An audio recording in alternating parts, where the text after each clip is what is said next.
you can actually start by looking inwards, like she said the other time, and begin to tell yourself, look good, baby. I want to be a better me. Exactly. I want all over the place. This one, this one. We don't even know the size anymore. You've got to look your best you ever. In fact, I believe that as a woman gets older, she looks younger. She should. Yes, she should look younger. Very important. So you actually look at yourself, and then you begin to ask yourself, where was I before, and what did I used to like, and then you begin to infuse some degree of creativity. I believe that you are the one that can be proactive. So true. Those little love notes, you begin to put them on the windows or on the mirrors, under the pillowcases. Every day you can commit to doing something different. Just one little thing. Did you read my memo? I did not. But I know that what it takes, is just the simple things of life. So true. That is the truth. So true. And because men are sight stimulated. You are so correct. You are so correct. So the man wants to see. He likes to. Still continue to have that same feeling he had from the beginning. Precisely. Try your very best. Age is clocking. There is no doubt about it. You can't run away from it. But even whilst you age, you can age gracefully. I guess that's what. I guess it's just talking about precisely. Now. Beautiful. Precisely. Go ahead, please. Okay, and then I believe that dinner out is something very, very good. It's very refreshing. Very, very. It's not all the time that the woman has to cook. Yes, I know you love cooking, but take her out. No, and the woman should take him out. I love that. The woman should take him out. Yes. And pay the bill. You are very right. Very, very. That was the time I took Daddy out. Oh, that's good. I'm sure they loved it. He didn't know. I made it a surprise, and all the other I said, today we're going out. We're not sleeping home tonight. And he was, are you serious? I said, yes, I'm really serious. He said, but what do you know about what I said? You never can tell. You can't even beat me here now. This one, we're leaving this house, and it was really wonderful. Yes. So just take each other out. Yes. It's very important. Yes. I said, but I don't have money. It's not about money. It's not about the money. You could even just go out and just watch a movie together. Exactly. Something that wouldn't cost so much. Go to eateries. Yes. Order Coke. If you can't drink Coke, drink water. But at least talk, because that gives a different atmosphere. Exactly. And the very cheap one is to go and play a sport together. Yes. So true. Very correct. You can just go outdoors. Outdoors are very refreshing, I tell you. So true. You can take a walk. You can take a walk together. You really can. There are some safe areas, Yes. The bottom line, spend quality time together and make it creative. Exactly. Yes. Reduce the mundane and the routine. I love that, and I thought the audience will catch that. Reduce the model, because that's when you start taking each other for granted. You've seen each other in and out anyway, so there's nothing new anymore. But you can get creative, and then you can write. You can write, yes. I had to tell my husband one day. I said, write 5 things you like about me. We've been married 16 years. And I said, just write 5 things you like about me. And when he started saying those 5 things, I felt so warm. Yes, I felt so appreciated. I said, oh, you noticed? You wanted to do those things over and over. Because that's what it does, isn't it? It's not about every time being negative. It's about being positive sometimes. Oh, dear God. Sorry. It's about being positive sometimes. Okay, what about other things that can go for vacation? Yes. Vacation. Can go for vacation. We can go for vacation, and like she said, being creative, can go for fun.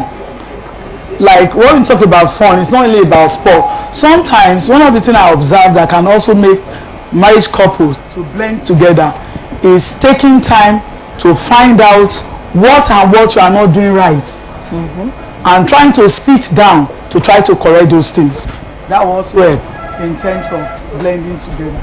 Then also, apart from fun, apart from going out together, once in a while, go out on your way to make your in-law happy. Go out going for visitation. Yes. And in the process, you learn, you blend together. Okay, what about communication? In terms of communication, I would like to say, once in a while, there is a need for couples to create a day in a week.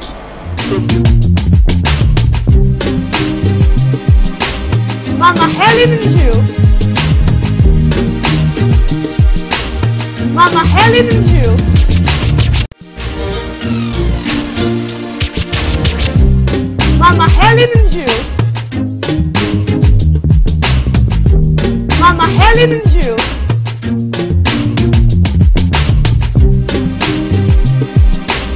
Mama Helen and you.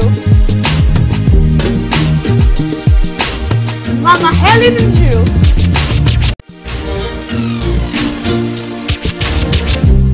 Mama Helen and you. Mama Helen and you. And the man is coming home and you are like, today you are going to have it with me. And the man already sends the signal that this house is going to be hot. You drive him back. Rather, receive him warmly. Let him feel your love and affection. Welcome home, darling. Just be as good as you've always been.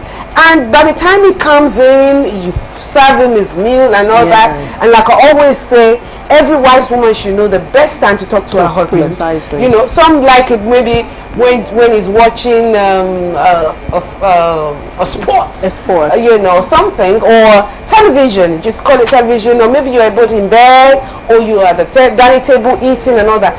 Find that time. I mean, look into it. Let it know. I mean, be sure that he's very, very relaxed. And it is at that point in time that you can actually communicate your feelings. I also know that men don't like being boxed in a corner. A man, when you box a man in the corner, he wants to react immediately. You're right. He wants to tell you, sweetheart, no, I'm still the head of this house. So, I mean, things like that matters a great deal. Let him know that he's in charge. At that time, you can then communicate and say, honey, this has been affecting me. I'm very troubled by this. Okay, can we talk about it? Yeah. And when he says, who's on the line now? Okay, well, we're having a call from Warri right now. How are you? Hello? Hello, how are you? I'm very fine. Good evening, ma. Good evening. It's such a pleasure. Can you come? May we please know you? May we please know? Mama, I have a question for you, ma. Okay, please go ahead. Hello, ma. Yes, please, I can hear you. We can all hear you. Okay, ma, if you marry a partner who cannot satisfy you sexually, what should you do? Okay. Well, that's a very good question because it's very important. Yes. One of our guests, earlier on had said that it's very important to a man to know that he has a good sexual partner in a relationship. However, I mean, since we don't encourage premarital affair, all I can tell you is that you can teach her the way you want it. Yes. You can let her know the way you want it. Okay? You can let her know the way you want it. Just let her know. Yeah. Don't start thinking about someone else out there that might be able to give you better. Rather, let her know. See her down and say, honey, I like it this way, you know. I would prefer if you do it this way. I prefer maybe you position yourself this way. I prefer to have it the other way. And all that stuff. And of course, because she loves you, she would like to know. Yeah. That will serve better than to go out there dotting the whole world and then give yourself gonorrhea and whatever. Yes. Okay? Thanks for the call. All right, so I mean, we were talking about the best way of communicating with each other. So don't come up with that angry look and become very, spicy and everything all together. Rather, be very gentle in communication. Because I always say this, when you are both, at the top of it all, you can't hear each other. You'll be making no sense. This one is screaming, that one is screaming. Who's talking? Nobody's saying anything. But rather, take your time and have a discussion with him. Well, someone might say, so what do I do then? So I've expressed the way I feel and he responds back. Is what he's saying true? Well, you're not the one to determine that. I know that for women, there's this intuition, the inner feeling. We can always tell, when something is not right or when something is wrong. We can always tell. It's very natural with women. Correct. So the man goes on and he tells you, this is the true position. Okay, this is it. God bless you. That's it. That settles it. Don't start asking. When he was talking, he was scratching his head. So that shows that he is lying. Don't get into all that, okay? And then we have another caller here. Okay, hello, how are you? Hello? Hello, ma'am. Good evening, ma'am. Good evening. It's such a pleasure. Hello. I want to talk. Hello, can you hear me? Very well, sir. We can all hear you. Please go ahead. Hello, can you hear me? Yes, we can hear you. Please go ahead. Okay. I want to talk on communication in marriage. Okay. The problem, most challenges we have in terms of communication. Can you hear me? Yes, yes, we can hear you. Just go ahead, please. Hello? Go ahead, we can hear you. The challenge we have in communication in marriage is that most times either the woman does not know the real time to communicate. For instance, when the man comes back from work and you may not know his continence, So true. you may be tired because of the things he had at workplace, So true. you may be hungry, So and true. then maybe the school fees of your children is there, and then maybe your child comes from school and say, Mama, they ask us for school fees. But that is not the right time to ask the man when you are dropping the food on the table. So true. Papa for what? They say the teacher for sure outside from school we want the say she pay school fees money. That is not the right time. Number one, you be able to find out the look of the man. Number two, make sure it's well fed, taking as his bed. Maybe when you're in the room with him and you observe that he's in a good mood, you can be able to present that matter and he will listen to you. But when you present it at the wrong time, definitely you will react negatively. I think that is one other thing about communication in marriage. Thank you very much. Oh, thank you very much. Are you calling from Port Harcourt, though? Very much. Where are you calling from? From Rivers State. From Rivers State. Thank you very much indeed for that call. You just nailed it on the head. You nailed it on the head. Yes, it's very important. You must be able to be sensitive enough about the way you deal with your partners, and then of course the time to communicate.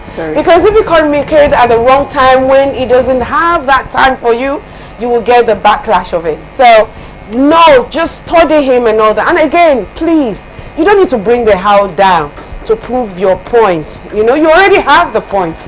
Don't bring the house down doing that. Okay, take your time, look for a good time to communicate. After all, at the end of the day, you both said yes I do to each other. Okay, things might go wrong along the line. Every relationship must be tested.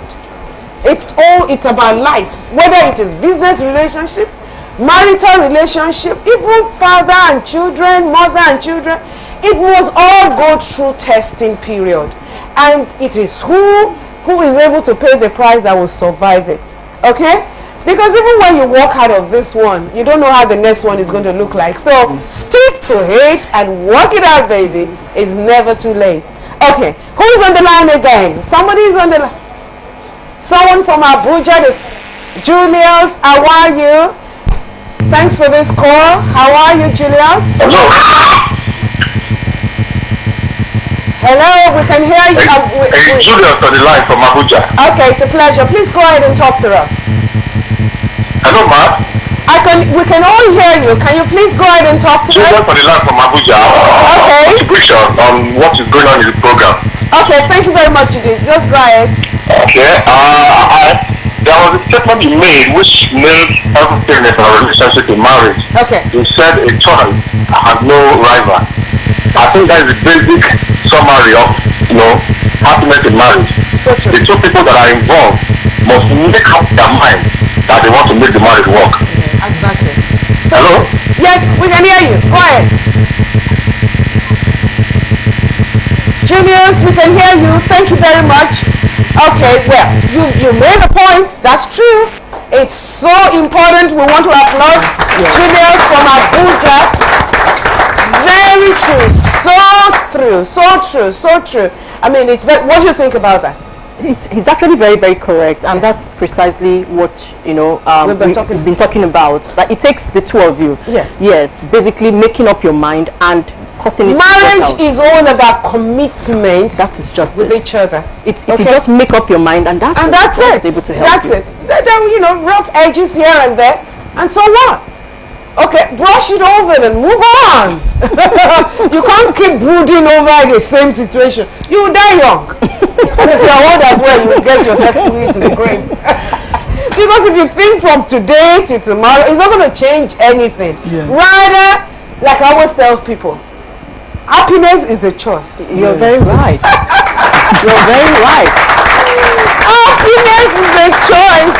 Don't let any human being on earth determine your happiness. Yes. Or anything on earth for that matter determine your happiness. Rather, stay happy. Okay? Stay happy regardless of what. Deal with it and move on. And move on. There are better days ahead of you. There are better days. Better. Okay? You have just, you know, your relationship has just been tested. That's it. So, it can only get better now.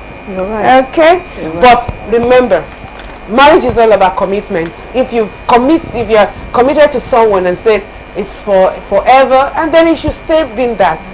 Okay, there will be distractions and around them, you know, especially all these young ladies. They go after men, you know. I don't know who was telling us this, that a man fasting or a woman fasting and saying, Father, where did I watch this, or was it in church or whatever? That a young lady was fasting and saying, Lord Jesus, please give me this man, and the man happens to be a married man. Can you imagine? How can a woman be fasting that God will give her a married man? How, I mean, isn't that horrible? It's horrible. Why can't you go and look for your home? go and look for your, I mean, it's only simple. But that can only tell you how desperate some women can be. Sometimes it could be because of money. It could be because of all, I mean, they do all sorts of things. And that's what you say, you have to continue to, okay. I attended, because I kept wondering where I got that word. I attended a prayer session at Basaba with the First Lady yesterday. And so one of the speakers, you know, was telling us, you know, the audience, that a young lady walked up to him and said, please pray for me, I want you to pray for me. There's this man that God keeps showing me that is my husband. So he now asked that, who is this person? Who might this person be? And she said, that very man, but he's married. He's been married for 10 years. And she said, but God said, they said, God cannot be confusion. It's the devil telling you, I mean, it just cannot be. Just leave somebody else's husband alone. Go and look for yours, you know. I mean, simple, okay? Because you can never find fulfillment and joy by destroying other people's joy. You know, life does not go like that. It doesn't go like that, okay? Now, okay. Let's digress a little. Okay. Money issue. money.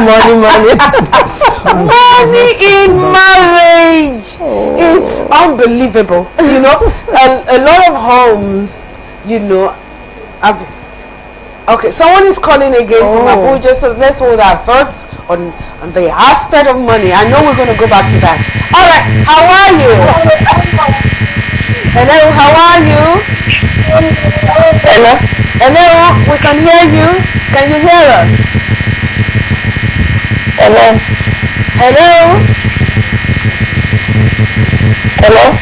Yes, we're hearing you. Hello, can you hear me? Yes, we can hear you. Please go ahead and talk to us.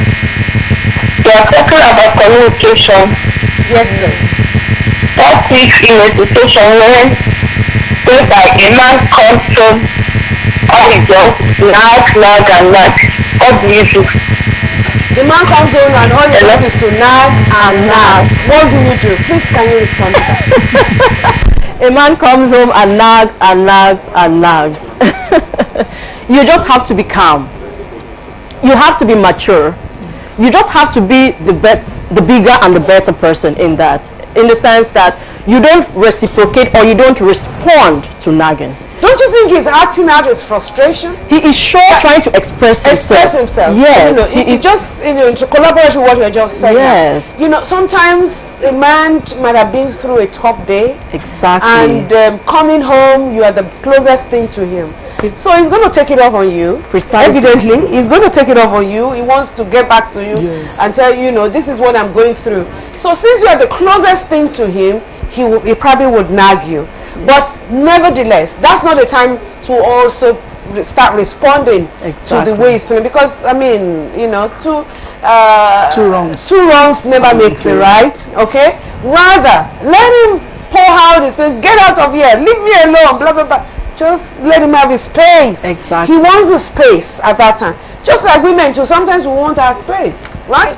Yes. Men don't understand that because, it's a man's world. Yes. So sad. So, but women, just like men need their space, so women also need their space. And when that time comes, all you need to do is to just, allow him have his moments and watch him from afar. When he's calm, you can then go to him and say, honey, what happened today? I hope I haven't done anything wrong. Okay? Now, the way you communicate that to him will help him to be able to look at it and say, no, it's not you.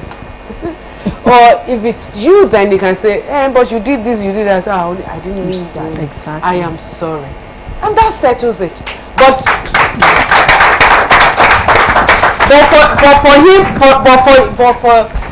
for him to come home nagging and all that, and then the next thing is that you also bring out your your dagger and instrument and say, we'll have it rough here today. The whole house is going to blow open.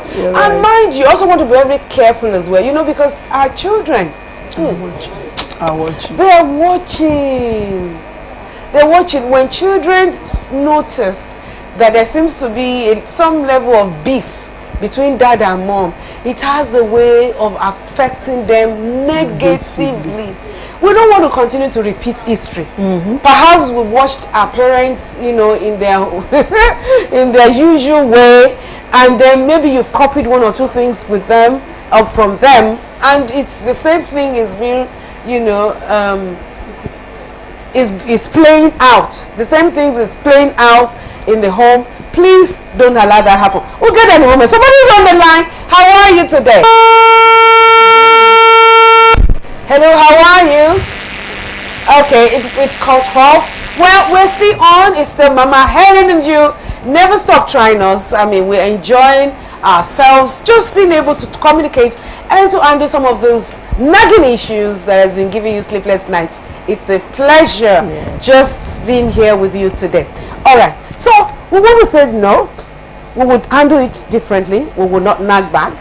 Okay? Wouldn't that be the best option? Precisely. You just don't take it personal. The truth is that when somebody is nagging, you don't have to think it's about you. You just allow the person to vent out his frustration. And then, like you said, calm down. And some other time, actually broach up the situation. So, I think when people are finding it a bit frustrating, like I know one of my colleagues, the boss, female boss, was really, really on his case. And he would come home and nag and nag and nag. And all the woman would do, the wife would do, was to calm down and keep trying to understand, hear through the many words what he was trying to communicate. And then good enough, he was a prayerful woman. Good. Yes. Awesome. And yes, because when you listen, you find that God can actually talk to you about the solution. So that's why you must never take it personal. It's not about you. It's not about you. Yeah, exactly. At that moment, it's about him. Yes. So let's see how we can help him out of whatever it is that is giving him a lot of problems. Precisely. Okay, good. All right. Well, we also know, we were actually in discussion about the finance. About finance. About finance, and I think it's very important. Women would like something to be done about this. Even men too. Even men too. Okay. How do married couples, how do they manage their finance? The truth is that it's 21st century, and everybody, both man and woman, must make a commitment to financial literacy. Yes.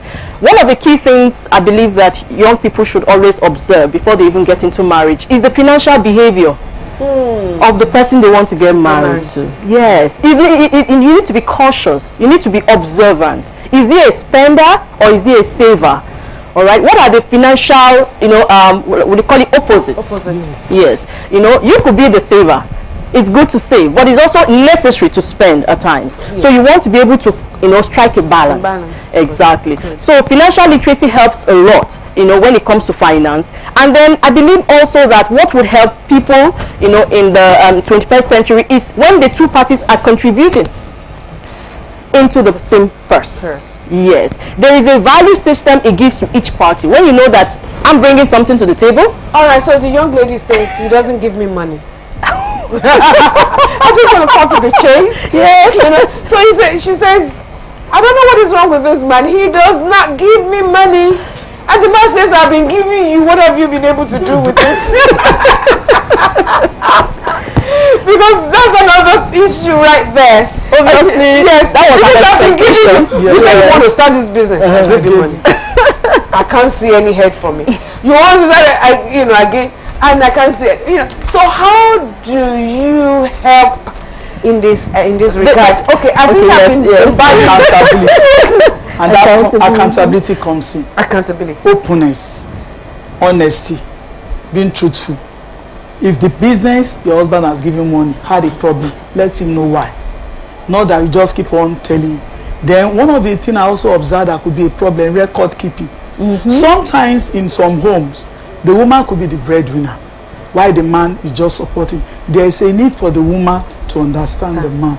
As far as that man is bringing the little into the home, he has a future. He should try as much as possible to understand and contribute. If also is the man should also be careful. And one of the things I always want to say that try as a couple to satisfy your needs. Go for your needs and not your wants. Awesome. Yes. I love that. Go for your needs. Oh my God, you're preaching a message. Go for your needs and not your wants. It's so true. It's very authentic. Oh, well, we have Samuel, I guess, from Lagos on the phone. Samuel, how are you today? Tayo. Is it Tayo you said?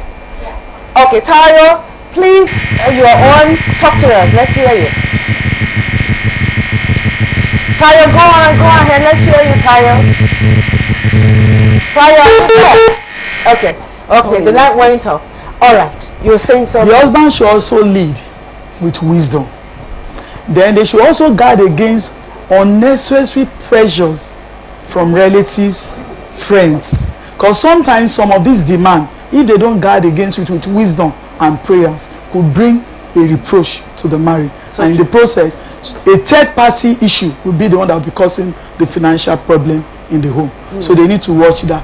Then one other thing I will also want to talk about is wastefulness. We need to be very careful. Sometimes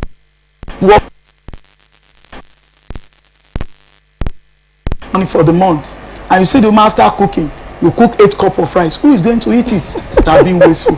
So there is a need for us. Money management. We need to look at that. It's very important. Then we also look at the economic Everything situation. shouldn't be around food, though, because I'm so sorry I have to come in. Yes. Okay, someone is calling in from Kaduna. How are you today? Hello, how are you today?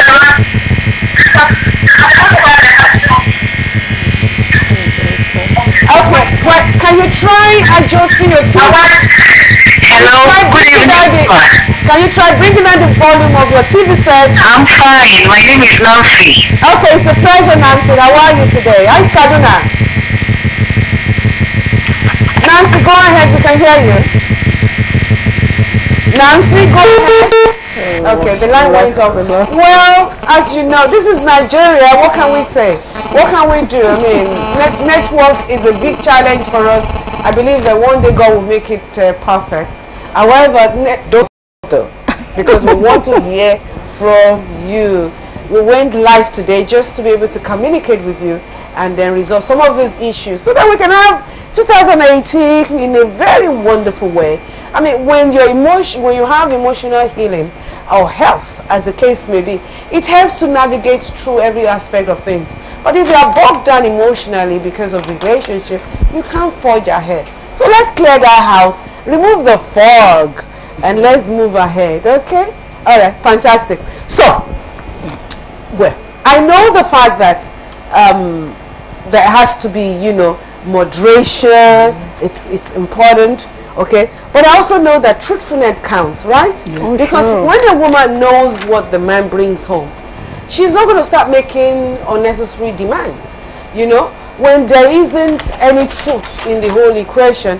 And, you know, for her, maybe you're spending the entire money outside and you're just bringing a trickle, you know. So that needs to be highlighted as well. There has to be openness. And then, of course, the man too must take on his responsibility, right? The Bible says what? A man who does not take care of his family. Was an infidel. Yes. So the man must be responsible. He must be responsible. He must be responsible. He must know that he must contribute his culture to the family. The fact that the woman is supposed to play a supportive role. It is not her responsibility, but she's supposed to be responsive to what is going on at home. So the man must take the responsibility, the responsibility of that home, and make himself responsible to his wife and family. It's not negotiable. Otherwise, you turn the woman to a slave. No, but that's the truth. That's the truth. That's the truth. The woman's that's the way the Bible says it. That's what Bible says, you know. And even in the world, that's what is done. Not to talk of being in the Christian fold. A time could come where the man might not have. Okay, we must have that understanding as well. The man doesn't have enough money to be able to do stuff. Even then, the man now should be able to let the wife know that, sweetheart, I'm sorry, it's a little bit hard now. You know, I believe that God will make this right. But he shouldn't now sit down and say, praise God, I have a very workaholic wife. Oh yeah, the sweating it out and bring the wait a minute. No.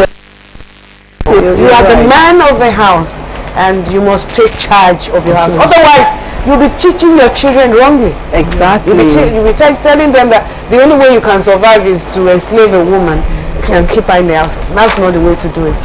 It's wrong. Mama, there's a story I would like to say. Okay. There was a woman that was... one of the questions say, who brings the money to the house? Who feeds the family?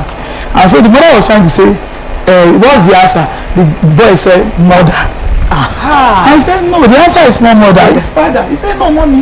Is it not the money that I've been saying my mommy being the one that is doing everything? My daddy just keep doing anything. So it takes a lot of time for the man to actually have to sit this child down and actually have to teach the child down. It's true. You may see me doing it. But actually she was trying to cover for the husband of the father, that actually his dad that used to give me this money. But what I'm trying to say is that the men should sit up, just like what you're saying. Right. It doesn't matter how small. Bring something home. It doesn't matter. It's not in the amount. Bring something home. Go out there. Bring something. If you have to do a malanke, okay, that shows you are the man. But then, okay. I know we have lots of questions from the audience, but before we start asking you, let me also say this as well, because we need to create a balance. Okay. Now, don't push your husband to go steal. Okay. You know, because when the man doesn't have, and he says, you know, silver and gold,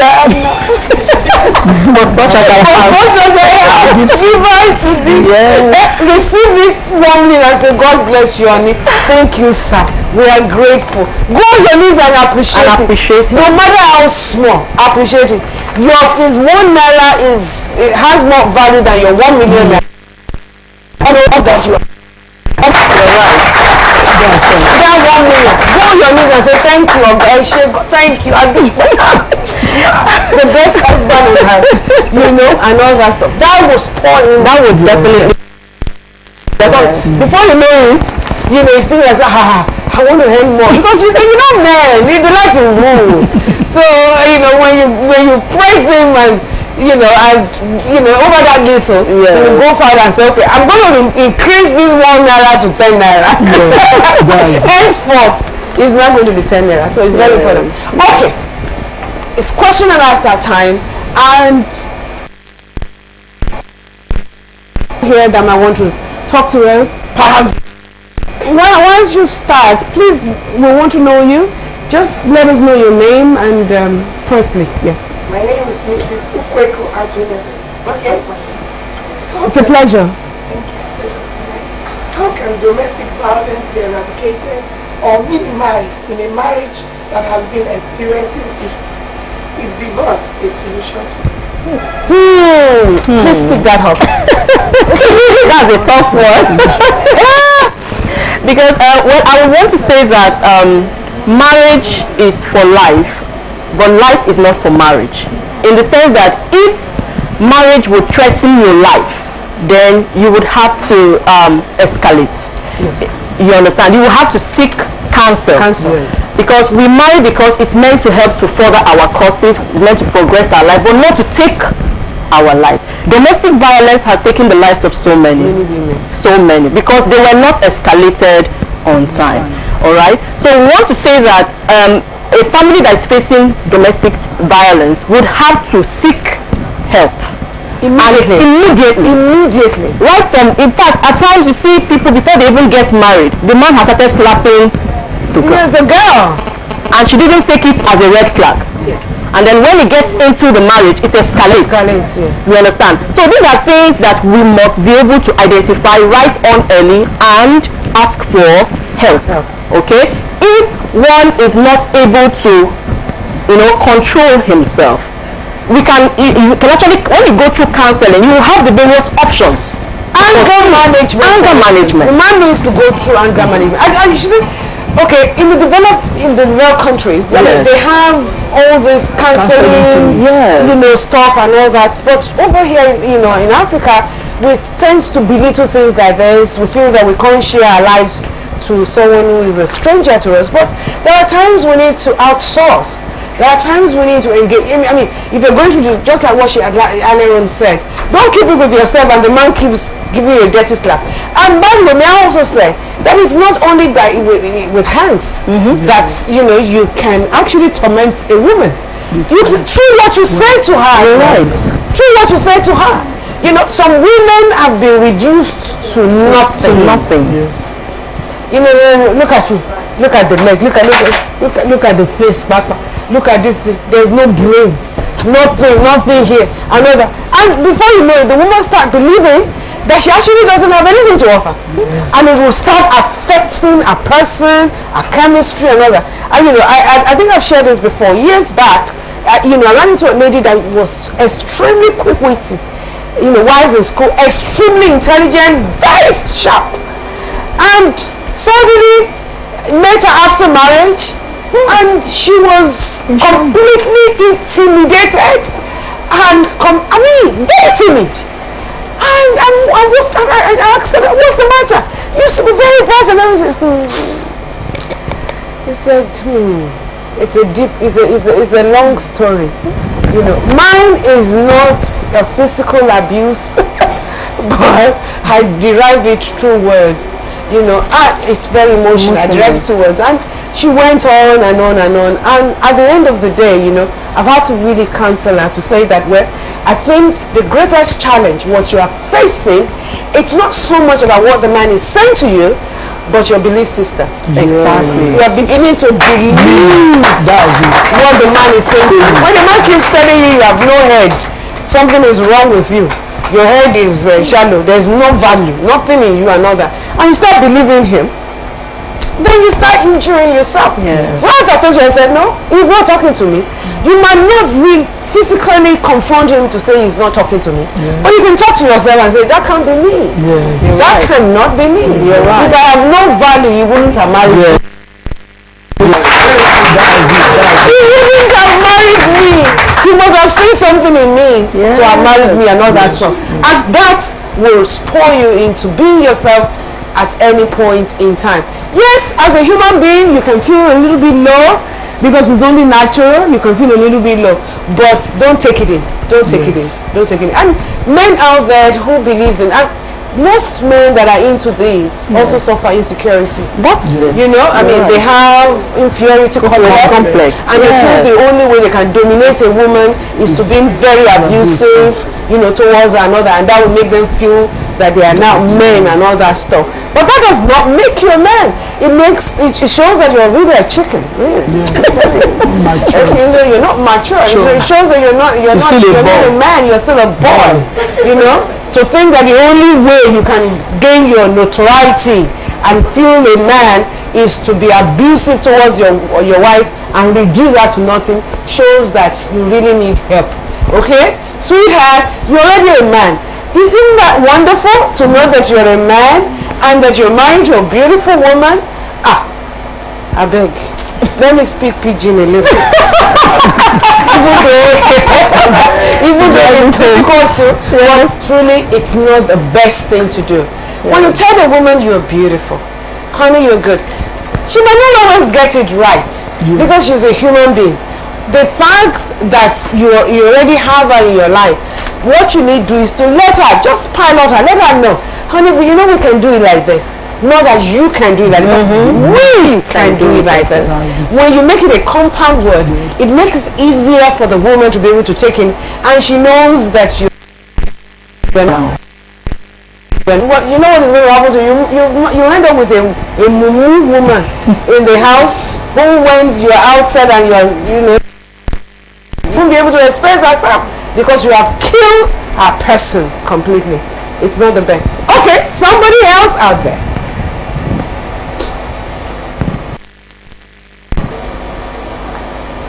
Yes, go ahead, baby. Talk to us. May we please know you? Go ahead. Okay?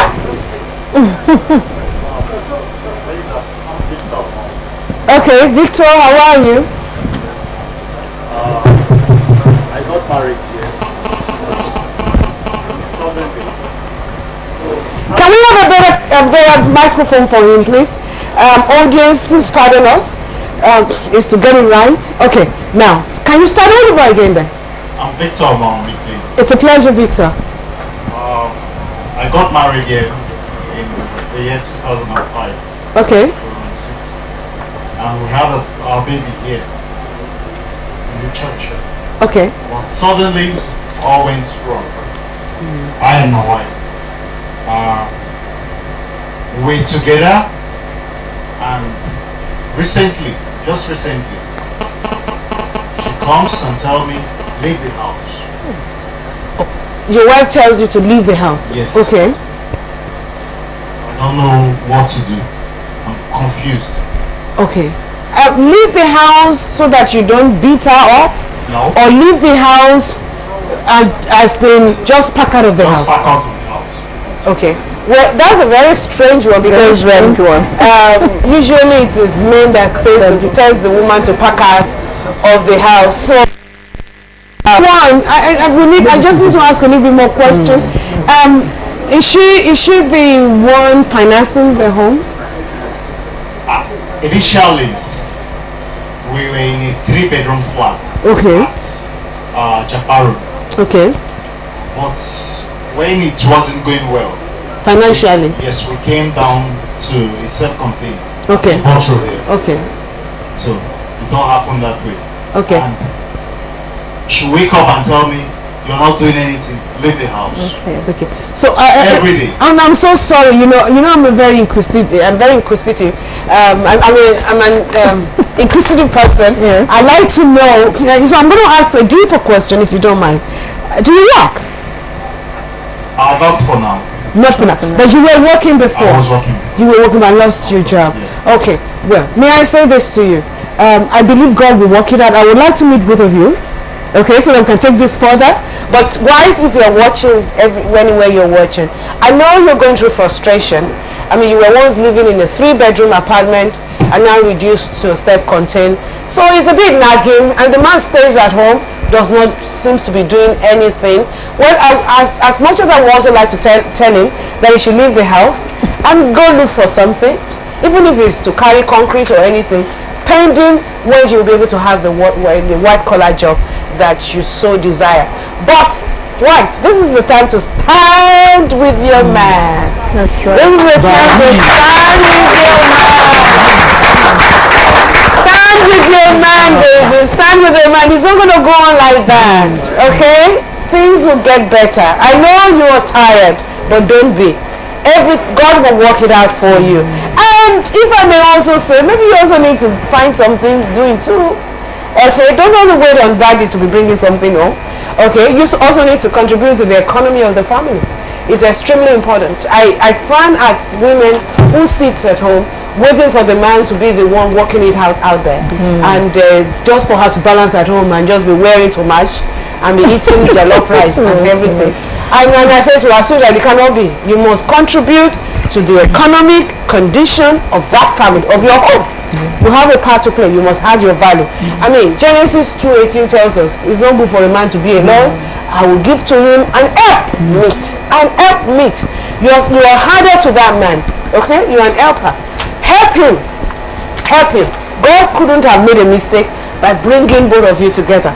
The whole essence of it is for both of you to be able to complement each other. And the moment you begin to understand your areas of strengths, I want to emphasize on that, because most times the reason why we seem to have a lot of problem in marriage is because the two people in that boat don't seem to, emphasize more their strengths, but they put more emphasis on the area of weaknesses.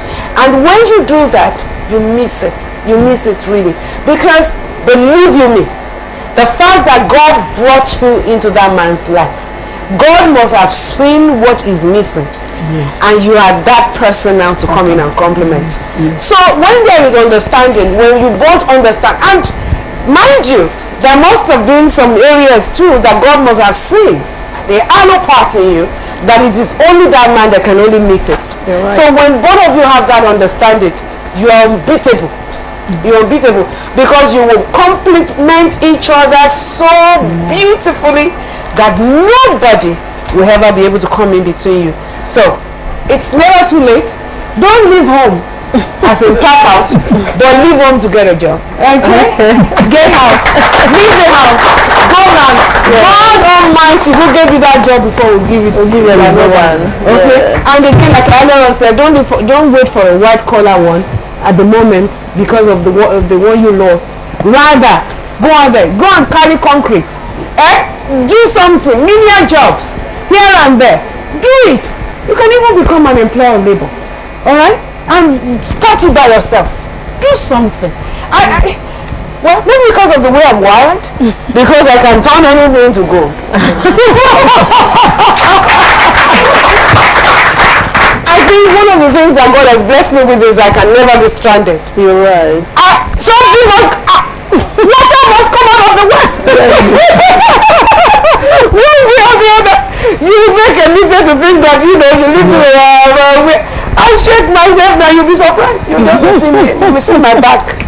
I'm already far.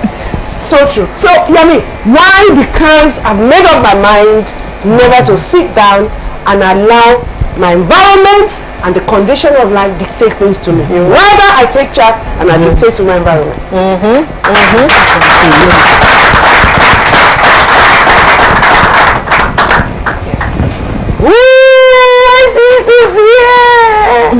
Dr. Ojoga. But you see, I'm the one introducing you now, so everybody goes to me. Mama, it's so nice to be with you in the program. It's always a pleasure having you. Dr. Mrs. Isayese Ojoga. Okay. I have two questions and I will ask them in quick succession. Okay. The first one is, I know there is no underestimating the power of romance in marital relationship. And while listening here, we have been told that we could take our spouses out, whether the man or the woman.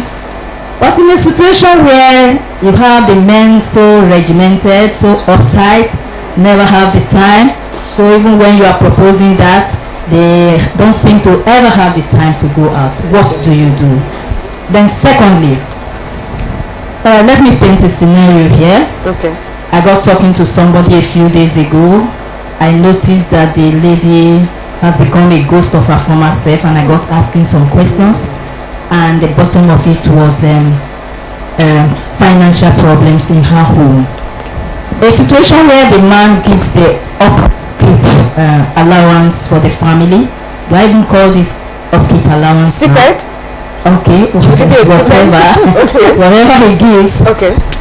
He doesn't give it on weekly basis or on monthly basis. Okay. Rather, what he does is every morning when the woman is on the program, academic program. Okay. When the woman is about to step out to go to school, is when he will bring the money for the day. And he does that. Yes. Okay. And then she now has to struggle between the time of her classes, in between her classes, to shop and she made me to understand that even the breakfast money is included. So she was so upset. I really didn't know how to address the issue other than to say that she has to pray and to get talking to her husband about how she feels about this situation. So I also feel that the man doesn't know what he's doing to himself. If you are going to give your spouse, your wife, daily allowance, not only are you suffocating her, you are reducing her self-esteem. She cannot take her place as a woman. But well, that's my opinion. How do you remedy this situation? That's my question. Thank you very much. Thank you. Wonderful questions. I'm going to start with you.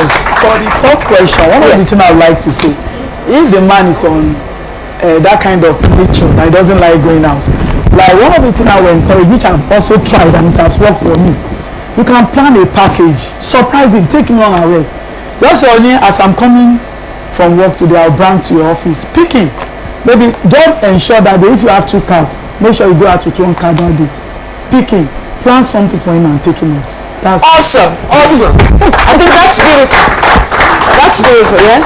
Then for the second question, one of the things I also want to say is this. Until we couples try to understand that marriage is not just a responsibility. Marriage is meant to be enjoyed. That man has paid a dowry for that woman. He's not going to enjoy the woman. Because by the time the woman gets tense, depressed, hypertensive, she's going to die young. And it's not going to be too easy for him to start all over again if children are involved. He's going to be starting all over again from square one. So there is need for him to be very careful. And for the woman, I would say, if she's going to school for now, there are a lot of things she can do to earn a living for herself. Exactly. Like I've seen students in my school selling chin-chin. As they're going to school, they go with the chin-chin. So she can equally take care of the breakfast, knowing that the man was not going to, is not going to give her breakfast for the next day. That one can make her to take care of breakfast. Then after school, maybe around 2, she can now go out for the day and do that. But apart from that, just like what you have suggested, she needs to pray and sit her husband down. They need to talk about it. They need to look at the issue. And if there is no way out, they need counsel. They need help. Thank you. Awesome. Thank you very much. That was beautifully answered. I don't even think I want to add to that at all because that has been addressed properly. Okay. Good evening. My name is Mrs. Chinwedada. I'm having a wonderful time and I just wanted to contribute. Okay. There was a topic on infidelity.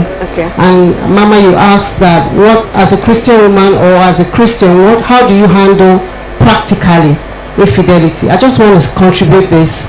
I feel, even as much as we desire a spiritual spouse, sometimes we make our spouses can make mistakes and they can stray. So what do you do? Well, for me, a lot of times, especially men, when they are cheating, the wife becomes a monitoring spirit. You don't have to monitor him, check his phone. If you're checking his phone, most likely you will see what you're looking for. Don't monitor him. Don't fight him. That's right. The man will resist you when you fight him. So true. So what do? Be a praying wife. It is a war you will win on your knees. That's the truth. Pray for him. Continue to pray for him. Number 2, give him peace. It might be peace that is attracting him to that other woman. When he comes home, let him not be that he's coming to fight. Be peaceful. Be a peaceful woman. Right. Number 3, add value to yourself. Praise the Lord.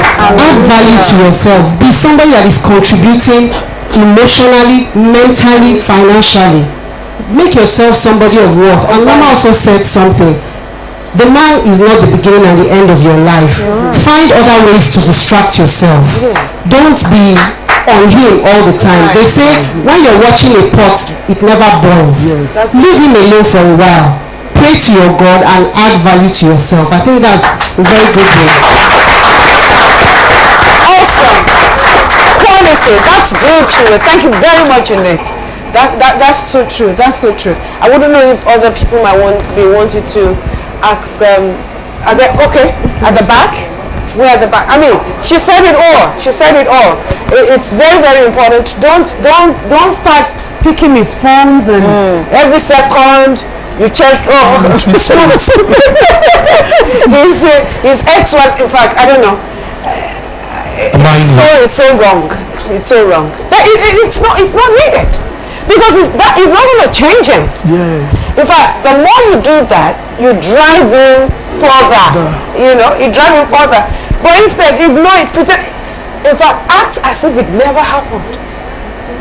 Did it happen? Really? Seriously? You know, I mean, and move on. You know, it's better. You have your life to live and take good care of yourself. Continue to add value and never stop praying. That's it. Continue to see God's face, because again, we're all human beings. Mistakes do happen and all that stuff. At the end of the day, we must be willing to live above that mistake and move ahead. And like Helen said, what is right in front of you is better than the Bible says the latter shall be greater than the former. That's what it says. And it will be better. It will be better. But don't start every second bringing it back again. You cheated. That becomes a problem. It's something that you will lost in eternity. You will just create a mess for your home. Right there. And you make whoever it is look as though important. Because the person is not important. The person is not important. It's just that something happened and then, the man, made a mistake and all that. But if you keep emphasizing on it and you keep playing over and over, you give importance to nonsense. You give importance to nonsense. Rather, treat it as if it never happened and spend more time on your knees. Don't engage your husband and start and become a cantankerous woman and all that stuff. Don't do that. Don't do that. Because it will change him. It will just further drive him away. My father told me this, and it has helped me a great deal. Back home, my father, sometimes, daddies, they will bring you around them, and then you get into discussion and all that. And this particular day, he was talking to us as men. So we all sat and all the women, we said, Daddy, talk to us. And he was saying, men are like little children. It doesn't matter how old they are or how masculine they might appear. They are like little children. If you build a child, what is going to happen to that child? He will run. He will run. Okay? But if you draw the child very close, same thing would happen. But does that mean that you cannot tell the child that he's done something wrong? No. You can tell the child, you've missed it this way, but nevertheless, it's no big deal. Oh yeah, bring the child back. The child will feel very happy, and then of course will feel very free and so on. But if you call on the child every second, you did this wrong yesterday, you're going to lose that child. So that's meant for you. That's meant for you. No matter how old they are, no matter how masculine built they are, no matter whatever they are still little children. Don't drive your husband out of the house because there is a woman waiting just to catch you.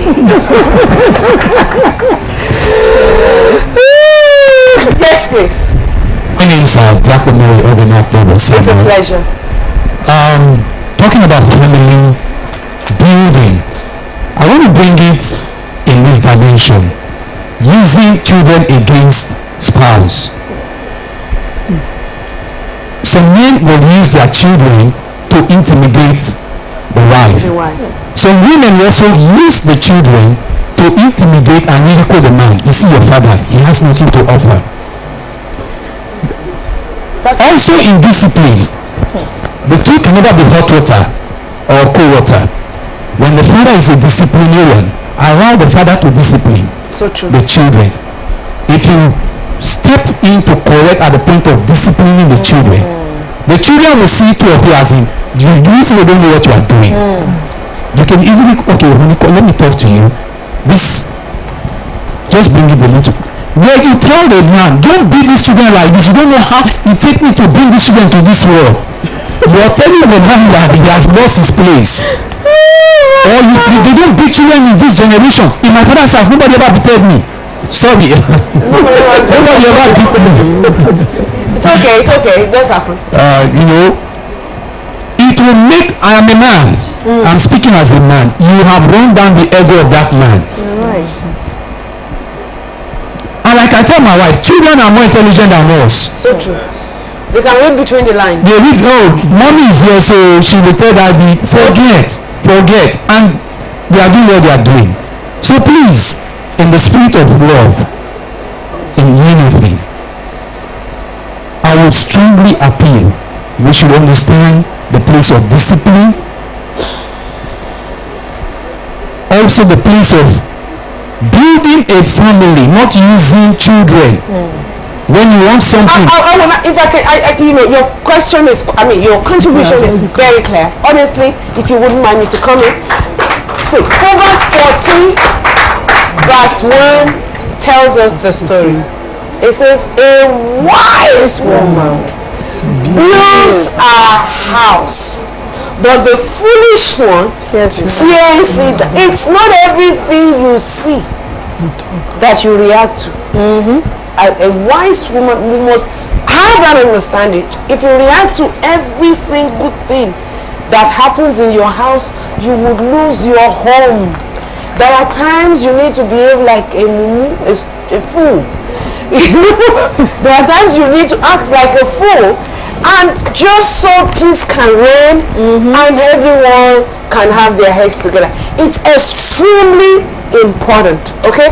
And to use children against each other is hurtful, is bad, is, in fact, I don't even know, the adjective to further describe it, because it's very, very bad. Not only are you teaching those children bad things, because they're also emulating all the wrongs and everything, or maybe when your children comes in, that's when you start getting teary, to allow the children ask, mommy, why are you crying? It is your father. Your father is okay. Now, the child might not be able to react immediately, but it's bottled in. Later on in life, it's going to strike. So it's extremely important. If there's anything, that's when you hold on. Okay, if you want to cry, lock yourself over. Distribute the water properly. When you're done, clean your face, package the face, and come shine. At least if there's anything, you've been able to empty whatever it is that is upsetting you and so on emotionally. So never get these children into your whatever battles there are between you and your couple. Rather keep them, because it has nothing to do with them. It's you guys, you are the ones that decided to marry each other. And innocently brought these children in. So they don't know, they are very innocent, extremely innocent in this whole equation. So if you're having your titanta, have the titanta amongst yourself and keep it within yourself, okay? Don't drag in these innocent children into your war, alright? So that they can have a better future. And if by any chance, because sometimes too, children are very sensitive, they can pick stuff, and as a father, if you are maltreating their mom, they can see. Sometimes they see these things, and it has a psychological negative effect as well. Rather than just say, the child, shut up there, I brought you into this world. You have no you have no right to challenge me. Rather, see the child and say, okay, mom and dad just have a little bit of, challenges or misunderstanding, but it's something that can be resolved, because it's natural with husband and wife to have a bit of it sometimes, but we resolve. So it's not a die or whatever situation. It's not a death affair, but rather it's something that we can easily work with and then move on. That also would help them to be able to manage relationship as they progress in life. Because there has to be honesty, there has to be balance, but please don't overexpose them into all the rancors and what have you that could exude between you and your spouse. It's unnecessary, it's not needed. We have enjoyed ourselves, won't you?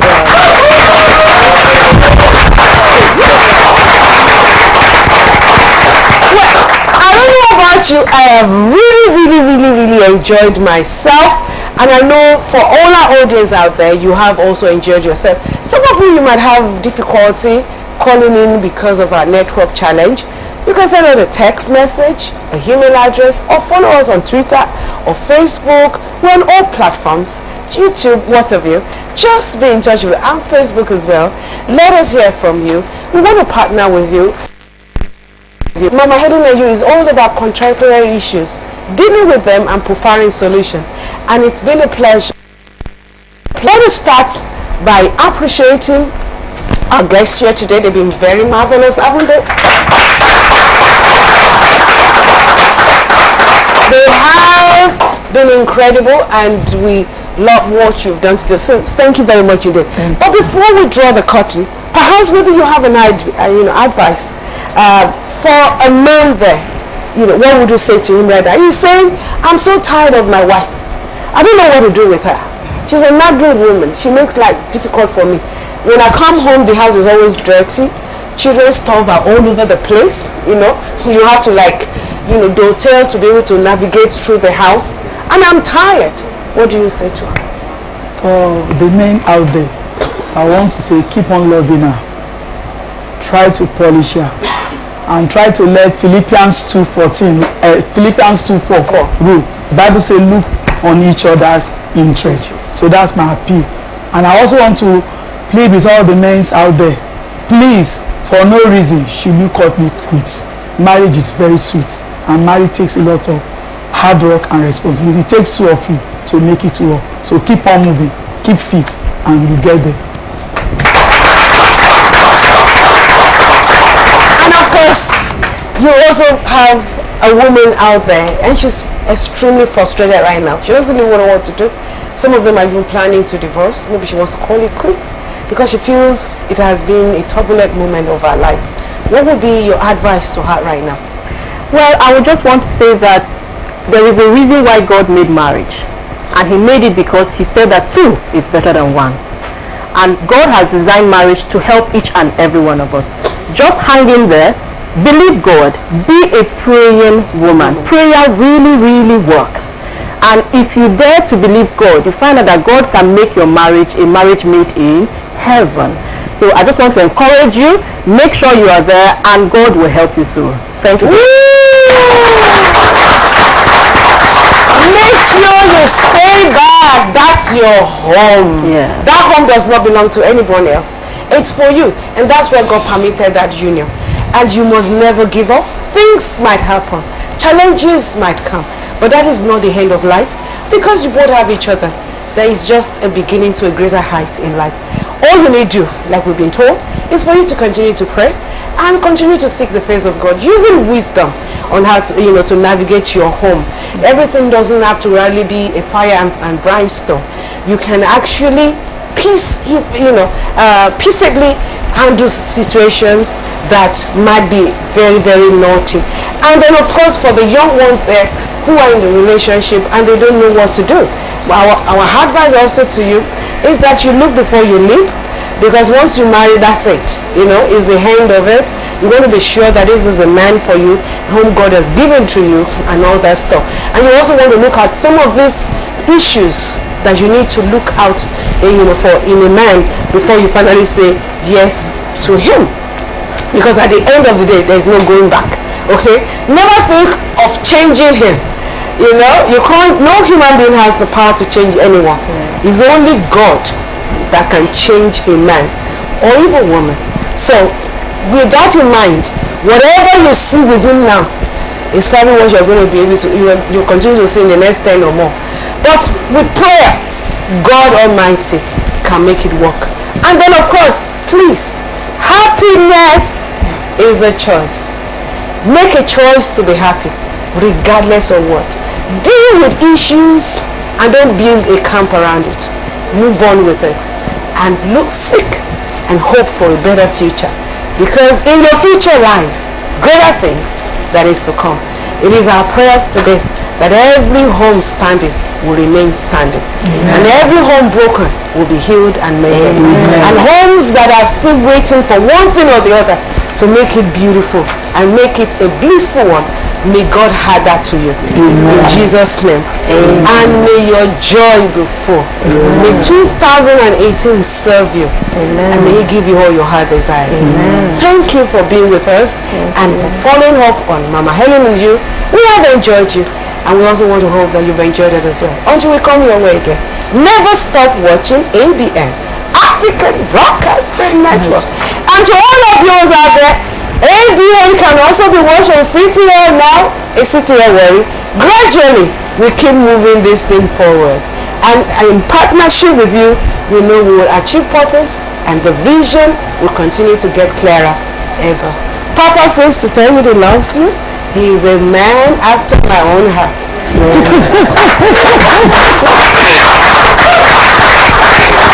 Ever loving, ever caring. And I can only tell men out there, just try to emulate your father, okay? He's a good man. God bless you. Thank you for being with us today. Wow. Mama Helen and you. Mama Helen and you.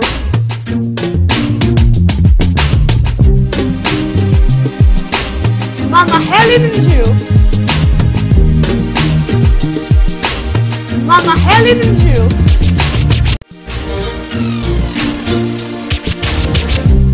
Mama Helen and you.